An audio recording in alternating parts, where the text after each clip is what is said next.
This episode is brought to you by Peacock. The new Peacock original documentary, Matthew Perry, A Hollywood Tragedy, dives deep into the beloved actor's rise to fame and his tragic death. 5 people, including Perry's personal assistant, 2 medical doctors, and an alleged Hollywood drug dealer known as the Ketamine Queen, were charged with conspiracy to illegally provide Perry with the ketamine. Explore the details of the case in this heartbreaking special, streaming now only on Peacock. Ryan Reynolds here from Mint Mobile, with a message for everyone paying big wireless way too much. Please, for the love of everything good in this world, stop. With Mint, you can get premium wireless for just $15 a month. Of course, if you enjoy overpaying, no judgments, but that's weird. Okay, one judgment. Anyway, give it a try at mintmobile.com/switch. Upfront payment of $45 for 3-month plan, equivalent to $15 per month required. Intro rate first 3 months only, then full price plan options available. Taxes and fees extra. See full terms at mintmobile.com. agenciadepodcast.com.br.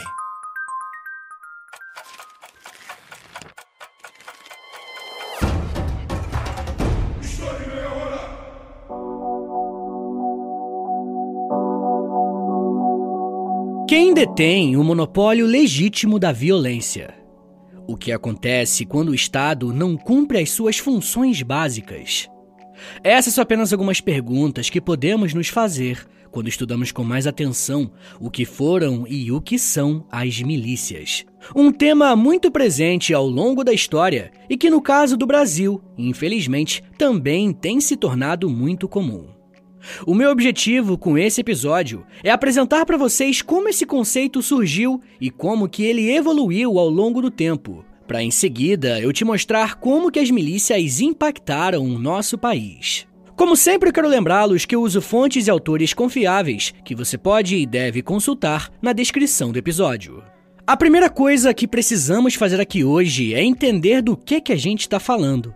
O termo milícia tem origem na palavra latina militia, que é a junção das palavras milis, que significa soldado, e itia, que significa estado, condição ou atividade.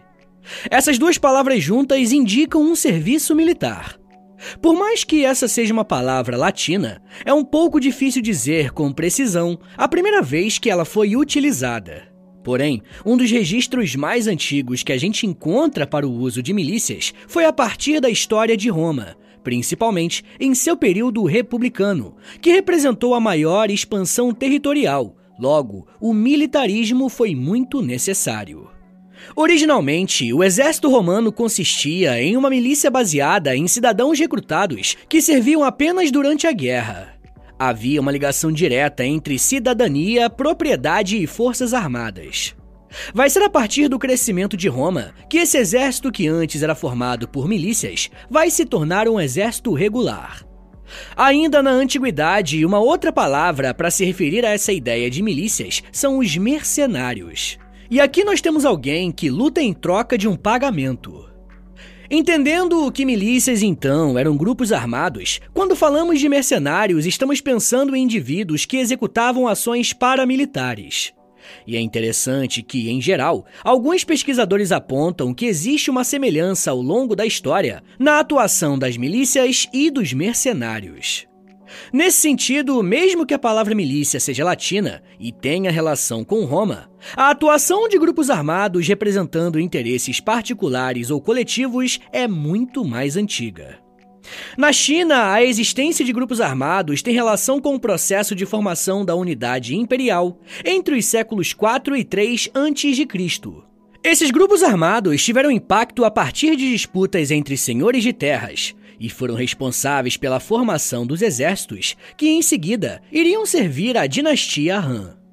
No Egito Antigo, grupos armados vindos da atual Líbia eram contratados para ajudar na defesa das fronteiras egípcias.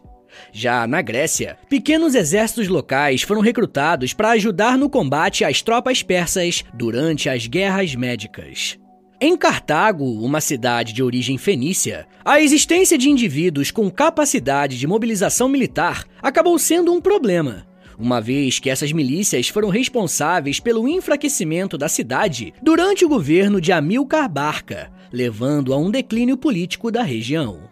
As milícias ganharam força na Alta Idade Média, formando tropas que, a serviço dos príncipes, que eram os únicos com o direito de guerrear, participaram dos muitos conflitos europeus. Nos tempos de paz, esses guerreiros se tornaram bandidos e ficaram à margem da lei por não terem outra ocupação, e acabaram sendo interpretados como um problema social que os governantes enfrentavam, os enviando para combates em lugares distantes como Constantinopla. Isso mostra para nós que durante um bom tempo, as milícias existiram enquanto grupos militares que tinham funções de exército, e na Idade Média passaram a servir interesses particulares. Com o crescimento urbano dos séculos XII a XIV, as milícias passaram a ser mais comuns na organização de grupos armados sob o comando de um líder de terras. E, em seguida, esses grupos foram recrutados por reis que queriam centralizar o poder em suas mãos. Na década de 1190, a monarquia francesa, por exemplo, conseguiu recrutar um contingente de 11.638 homens vindos das terras comunais. Também as cidades de Flandres revelaram no início do século XIV uma grande capacidade de mobilização, como aconteceu na Batalha de Courtrai, em 1302, onde o exército de um nobre chamado Conde de Artois foi derrotado pelas milícias que eram formadas por um contingente entre 7 a 11 mil homens.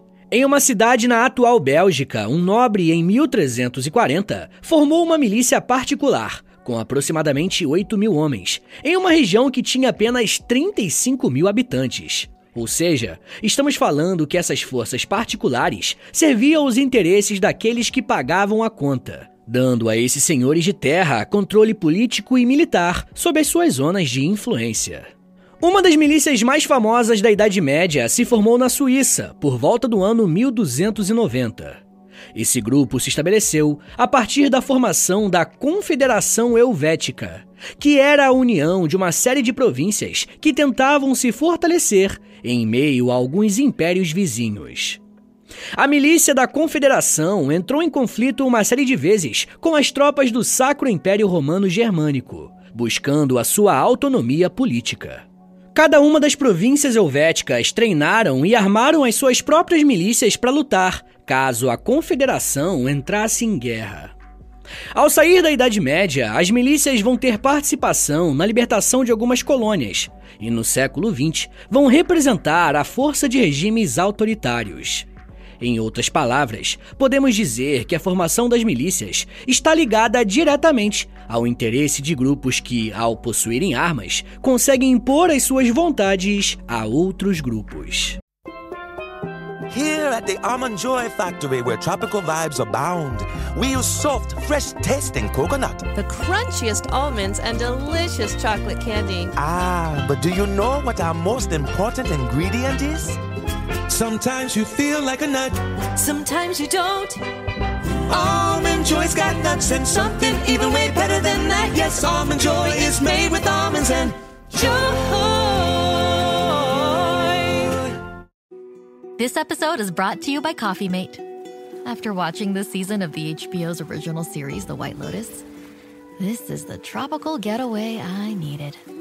One more pina colada, please. Hey, you're not on mute. Oh, I thought I was in paradise. Turns out, it was my Coffee Mate. Coffee Mate Pina Colada and Thai-iced coffee-flavored creamers. Inspired by the newest season of HBO's original series, The White Lotus. For the love of coffee. Try now.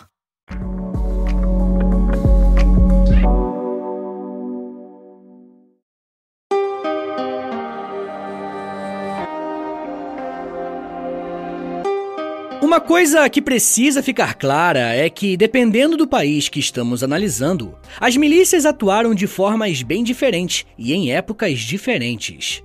Na modernidade, nos Estados Unidos, por exemplo, as milícias têm raízes no período colonial, quando não havia forças policiais ou militares que já estavam estabelecidas nas 13 colônias, e os primeiros imigrantes criaram as suas próprias milícias para se protegerem.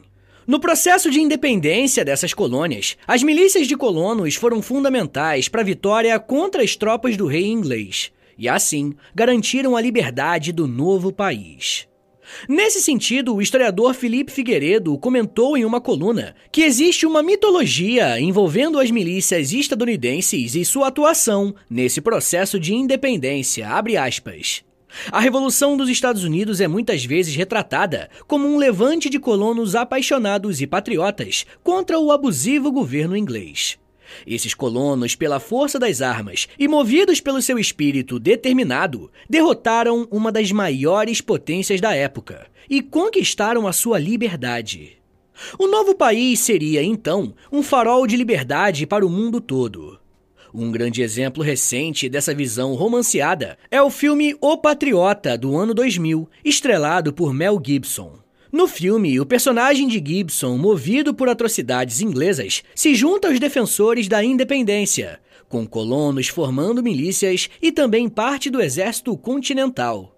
Há um oficial francês que contribui com a instrução das milícias. Os colonos derrotam os ingleses e, ao final, uma força naval francesa chega após a rendição do comandante britânico Lord Cornwallis. Fecha aspas. De acordo com ele, essa mitologia sustenta a criação de outras milícias que ainda hoje se organizam nos Estados Unidos. Após a independência, o novo país criou uma constituição e afirmou em lei que o cidadão dos Estados Unidos tinha o direito de portar armas para se defender de tiranias. Nesse caso em específico, estamos vendo que a ideia de milícias contra o Estado é permitida e, de certa forma, até incentivada. É exatamente por esse motivo que as legislações a respeito do armamento civil são bem mais flexíveis nesse país. Na Alemanha, durante a ascensão do nazismo, as milícias desempenharam um papel muito importante na consolidação do poder de Adolf Hitler. A Sturmabteilung, a SA, ou Tropas de Choque do Partido Nazista, foi uma das primeiras e mais influentes milícias alemãs, atuando como uma força paramilitar que intimidava opositores políticos e promovia a ideologia nazista. A SA foi fundamental no estabelecimento do regime nazista, mas após um processo de centralização de poder de Hitler em 1934, a sua influência diminuiu e a Schutzstaffel, a SS, cresceu como a principal organização paramilitar do regime. A SS era liderada por Heinrich Himmler e se tornou uma das instituições mais poderosas e temidas de toda a Alemanha nazista, se envolvendo em atividades de segurança, espionagem e na execução do Holocausto.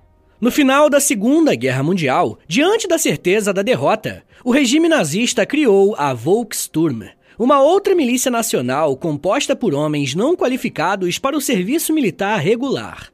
Essa força foi mobilizada em um esforço desesperado para defender o território alemão contra os avanços dos aliados, mas foi insuficiente para alterar o curso da guerra.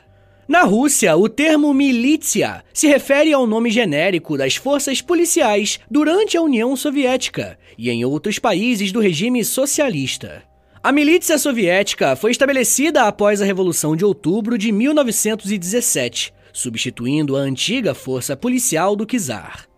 O governo provisório, após a Revolução, dissolveu a antiga polícia e criou a milícia, introduzindo elementos mais democráticos, como a eleição dos seus chefes.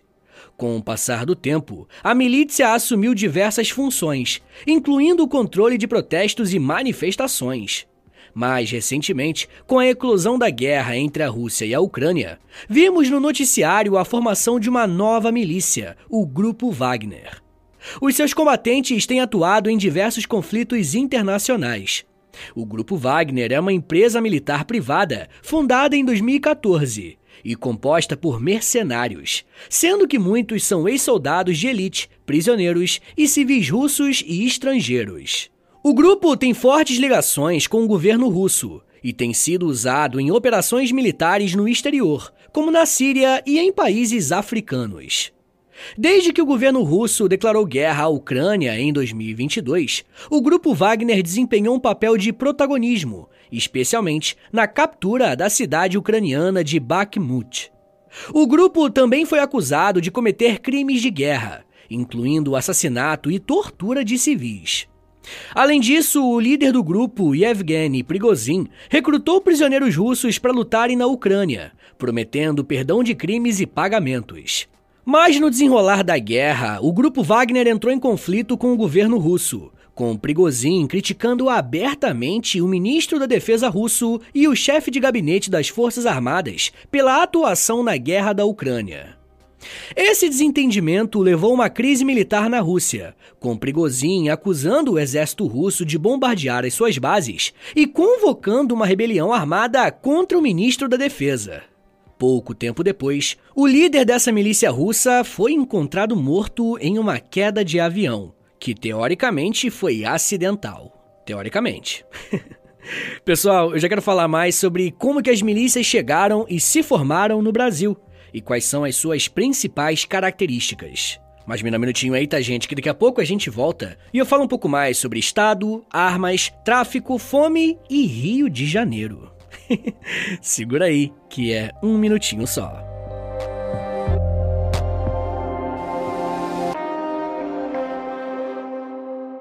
Esse episódio tem apoio da Insider. A Insider é uma marca de roupas essenciais, que são feitas com tecnologia para durar muito tempo. E eu mesmo tô usando agora a Tech T-Shirt, que veste muito bem, se adapta ao corpo e é muito confortável, é bem maciazinha. Fora que, pro pessoal que tem problema com cheiro, ela é perfeita, porque tem uma tecnologia anti-odor. Além disso, ela não desbota e não precisa passar. Pra quem é da correria que nem eu, isso é bom demais. Eu já uso Insider tem um tempinho. Eu ganhei de presente do Sacani, um beijo pra ele inclusive, quando eu fui no podcast dele, e desde então eu não deixo de usar. E para começar bem essa parceria do História em Meia Hora com a Insider, a gente tem um cupom de 15%, é o Meia Hora 15. É o número 15, tá? Meia Hora 15. Esse cupom é válido só para março, hein? Então aproveita o cupom agora e já separa aí a tua roupa tecnológica. Clique aí no link da descrição do episódio ou acesse insiderstore.com.br/História em Meia Hora. Obrigado, Insider, por patrocinar a História em Meia Hora e ajudar meu trabalho a continuar de pé.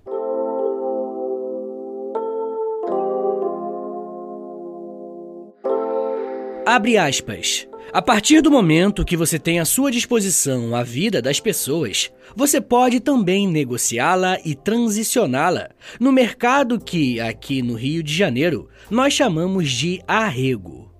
Essa é a própria lógica de funcionamento das milícias. Fecha aspas. As palavras que você acabou de ouvir foram ditas pelo pesquisador e sociólogo Daniel Hirata, a respeito da formação e da atuação das milícias no Rio de Janeiro. O histórico que eu fiz no primeiro bloco é importante para nos preparar para conhecermos a realidade brasileira. Até agora, vimos que ao longo da história, as milícias se portaram como uma força auxiliar de exércitos regulares, ou até mesmo como uma propriedade particular de senhores endinheirados. Na história, quando estudamos algum conceito, precisamos ter em mente que ele não se aplica com exatidão em todos os contextos. E com isso eu quero dizer que na realidade brasileira, as milícias encontraram uma outra forma de ganhar espaço, através da desigualdade social e da falta de atuação do Estado em algumas regiões. Existe um grande debate entre os historiadores, mas é possível dizer que a origem da milícia no Brasil esteja ligada à década de 60. Em 1962, no plano nacional, nosso país vivia um momento turbulento e cheio de incertezas políticas. Porém, quando direcionamos melhor o nosso olhar para analisar os casos mais específicos, percebemos que a população brasileira estava vivendo uma grave crise financeira. Em agosto de 1961, com apenas 7 meses de mandato, Jânio Quadros renuncia à presidência da República, em meio a uma crise política, em uma tentativa de voltar nos braços do povo com mais poderes. O tiro saiu pela culatra, e a renúncia foi aceita pelo Congresso. João Goulart era o seu vice, e nesse momento ele estava na China. Para voltar ao Brasil na condição de presidente, precisou existir todo um esforço chamado Movimento pela Legalidade. Ao assumir a cadeira, ele enfrentou a crise financeira. Naquele início dos anos 60, uma série de fatores contribuíram para uma crise econômica profunda.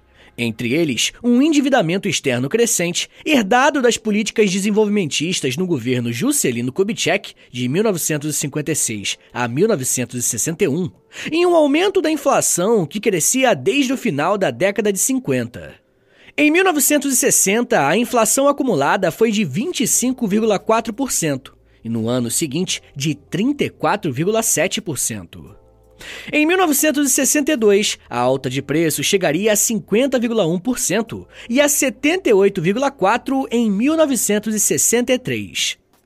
Infelizmente, um dos exemplos de como essa realidade foi dura foi sentida pela população da cidade de Duque de Caxias, no estado do Rio de Janeiro, no ano de 1962. No dia 5 de julho desse ano, milhares de trabalhadores que tentavam encontrar alternativas para lidar com a fome e o medo do desemprego saíram de suas casas e foram para a Praça do Pacificador esperar os seus ônibus para mais um dia de trabalho. De acordo com o pesquisador José Cláudio Souza Alves, havia mais ou menos 20 mil pessoas se preparando para o trabalho naquele dia. Porém, começou a correr uma notícia de que um comércio na região tinha feijão, um produto que naquele momento não estava mais no prato das famílias brasileiras. Não sabemos quem deu início às ações, mas o que temos certeza é que a partir daquele momento, centenas de pessoas começaram a marchar em direção aos armazéns e mercados da região e iniciaram uma onda de saques aos comércios. Testemunhas disseram que existia um grito comum de "queremos comer" entre as pessoas que entravam nos estabelecimentos. A onda de saques se espalhou pela cidade, e naquele dia mais de 2.000 estabelecimentos foram invadidos. Alguns dados mostram que muitos desses comércios nunca conseguiram se reerguer do baque. Olha só o que o escritor Rogério Torres contou sobre esse dia, abre aspas. A respeito dos distúrbios, o então prefeito Adolfo Davi declararia ao Jornal do Brasil que tinha assistido uma verdadeira batalha, onde mulheres, homens e crianças gritavam que preferiam morrer lutando a morrer de fome. Fecha aspas. Tenta imaginar o nível de desespero da população de Duque de Caxias. Em meio a essa confusão, as forças de segurança foram chamadas e 42 pessoas foram mortas e 700 ficaram feridas. Beleza, mas o que tudo isso tem a ver com milícia? Para alguns especialistas, a origem das milícias no Rio de Janeiro tem relação com esse acontecimento, porque a partir de então, diversos comércios passaram a patrocinar grupos armados para protegerem as suas lojas. Naquele momento, grupos como a Brigada de Defesa da Família Caxiense e a Turma do Esculacho ganharam espaço dentro das cidades, oferecendo esse serviço de proteção. O ponto aqui é que parte dos membros desse grupo era formada por policiais que pegavam um turno extra, entre aspas, para aumentar as suas rendas mensais. Se essa é a origem da milícia, temos que ter em mente também que no caso brasileiro, mais especificamente o do Rio de Janeiro, funcionários do Estado irão fazer parte dessa segurança particular. O passo seguinte dos grupos milicianos foi a prestação de serviços cada vez mais violentos, dando início ao que chamamos de grupos de extermínio. Esses assassinos de aluguel tiveram respaldo da ditadura militar, que em alguns momentos recrutou milícias para perseguir militantes considerados subversivos. Só que o fim da ditadura não acabou com os grupos de extermínio. Tanto que a chacina da Candelária em 1993 foi obra de um deles. Atiradores dispararam contra 60 crianças e adolescentes que dormiam do lado de fora da Igreja da Candelária, no centro do Rio de Janeiro, em um atentado que terminou com 8 menores mortos. No desenrolar das investigações, 3 policiais militares foram condenados a mais de 200 anos de prisão, mas alguns já foram até liberados da cadeia. Dessa forma, no Brasil, o termo milícia passou a se referir a policiais e ex-policiais, principalmente militares, mas também bombeiros e até agentes penitenciários. O que todas essas funções têm em comum é o treinamento militar e que pertencem às instituições do Estado. Por conta de problemas locais como esse que eu acabei de narrar para vocês, esses grupos tomam para si a função de proteger e de dar segurança, entre aspas, em vizinhanças supostamente ameaçadas por traficantes e pela criminalidade. E é a partir desse discurso que as milícias vão se estabelecer em boa parte do estado do Rio de Janeiro. Antes de eu continuar, tem 2 coisas que precisam ficar muito claras quando eu falo de milícia no Brasil. Você percebeu que na origem desse processo, muitos policiais escolheram esse trabalho por conta de precisarem fazer uma renda extra? Infelizmente, essa é uma realidade que ainda permanece. E eu não sei se você conhece alguém que seja policial, mas é muito comum que, nesse ramo, ele faça uns trabalhos extras como segurança em farmácias ou até mercados durante a noite. Isso nos mostra que um dos problemas atrelados à formação das milícias é a escolha desse caminho por conta de uma necessidade de melhora de recursos financeiros. Mas eu não tô falando que os milicianos são vítimas por terem que fazer esses bicos por questões financeiras. Mas precisamos ter em mente que a desvalorização de algumas carreiras do Estado acabam gerando esse problema. Em segundo lugar, historicamente, o Brasil é um país muito violento. Logo, as milícias se tornaram uma resposta viável a esse problema. Olha só o que a professora Isabel Siqueira Conceição falou sobre essa realidade no Rio de Janeiro, abre aspas. Constituem fenômeno novo no Rio de Janeiro, efeito de mal-sucedidas políticas de segurança pública ou da falta de algo que se poderia chamar assim. Os que compõem as milícias de ex-policiais sequer são paramilitares. São militares que abusam do monopólio da violência garantida pelo Estado, que lhes fornece treinamento e armas.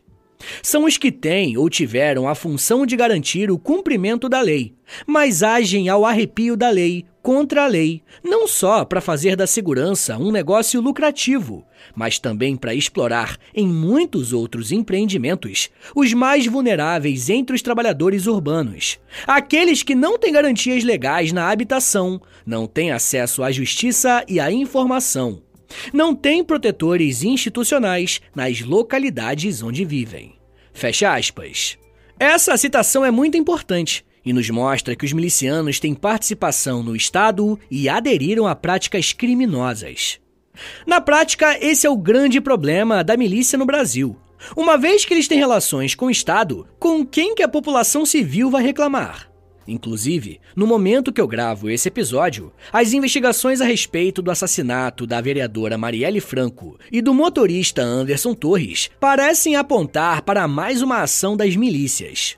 E eu quero falar mais sobre esse caso e principalmente sobre a biografia da Marielle Franco lá no Apoia-se com os apoiadores do podcast, beleza? Se você quiser ouvir esse e os outros mais de 150 episódios exclusivos que já tem por lá, basta assinar o apoia.se/História em Meia Hora, que você recebe um monte de conteúdo exclusivo e ainda ajuda o meu trabalho a continuar de pé. Bom, a atuação das milícias no Rio de Janeiro passou por uma série de transformações ao longo do tempo. E, sem dúvidas, um dos marcos temporais dessa relação foi a criação das UPPs. Para quem não sabe o que é uma UPP, a UPP é uma unidade de polícia pacificadora, um projeto da Secretaria Estadual de Segurança do Rio de Janeiro. Em tese, o programa consiste em ocupar um determinado território dominado por facções criminosas. Visava também estabelecer um policiamento comunitário que seja próximo ao cidadão e, assim, abrir caminho para serviços públicos do Estado.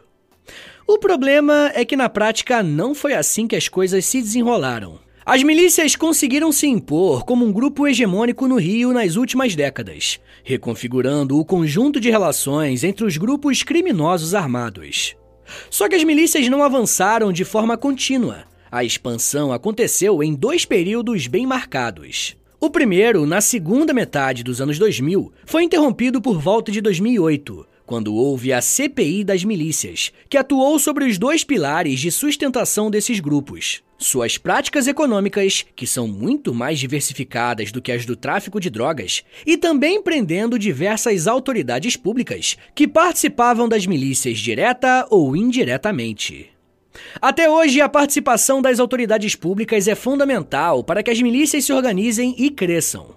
A partir de 2017, temos um segundo período de crescimento. E há um conjunto de fatores que ajudam a entender isso. A crise econômica que impactou o Rio de Janeiro a partir de 2015 bloqueou os pagamentos dos militares e deixou as delegacias em crise, até sem papel para as suas impressoras. A segurança pública ficou praticamente inoperante por um tempo, e a solução para essa crise foi uma intervenção militar. Porém, o poder das milícias só cresceu ao longo dos anos. Desde a sua formação, as milícias cresceram mais de 387% e não estão mais restritas ao Rio de Janeiro, indicando que esse será um problema que ainda iremos enfrentar enquanto nação. Pessoal, eu vou recomendar 3 episódios aqui do podcast que você pode procurar aí no feed, tá no feed aqui do História em Meia Hora, e eles vão servir de complemento para esse episódio aqui, beleza? O primeiro é um episódio chamado Ditadura Militar, o segundo é um episódio chamado História do Brasil, e o terceiro é um episódio chamado Máfia Italiana. E agora bora fazer aquele resumão de 1 minutinho para você relembrar o que você aprendeu hoje? Vamos lá! Quando falamos em milícias, estamos pensando em uma estrutura de combate bem antiga, que inicialmente tinha relação com exércitos organizados e assumiu formas diferentes dependendo da origem. No Rio de Janeiro, as milícias têm uma história bem complexa, começando nas décadas de 60 e 70, com grupos de extermínio compostos principalmente por policiais e ex-policiais. Esses grupos surgiram como uma resposta ao aumento da criminalidade e à ineficiência das autoridades em lidar com problemas. Com o tempo, esses grupos evoluíram para as milícias modernas, que são organizações criminosas altamente estruturadas, compostas principalmente por policiais, bombeiros, militares e outros agentes do Estado, além de civis. Elas controlam territórios em muitas áreas de todo o estado do Rio de Janeiro, impondo sua própria forma de justiça e oferecendo serviços ilegais como segurança privada, transporte, distribuição de gás, eletricidade e até mesmo acesso ilegal a serviços básicos. As milícias recentemente vêm entrando em conflito com facções criminosas rivais, como o Comando Vermelho e o Terceiro Comando, pelo controle do tráfico de drogas e o domínio dos demais serviços nas cidades. Inclusive, a origem do Comando Vermelho remonta na ditadura militar, com presos políticos sendo enviados para uma prisão em Angra dos Reis, onde dentro da cadeia se organizaram de uma maneira centralizada e que, mais tarde, irão se organizar também do lado de fora. Mas isso já é um papo para uma outra meia hora.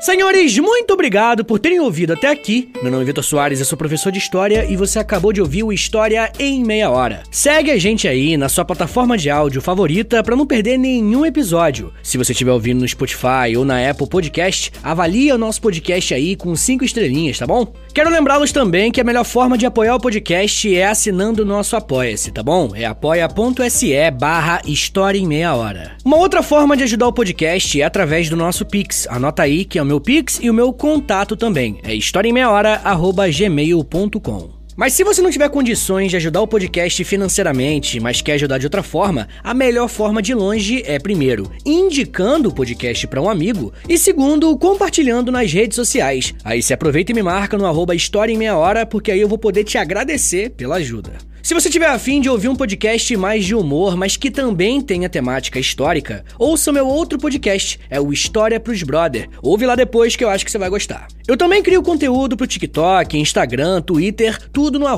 @Prof. Vitor Soares. É o meu perfil pessoal. Aproveita e segue ele também. Então é isso, gente. Muito obrigado, um beijo, até semana que vem e valeu!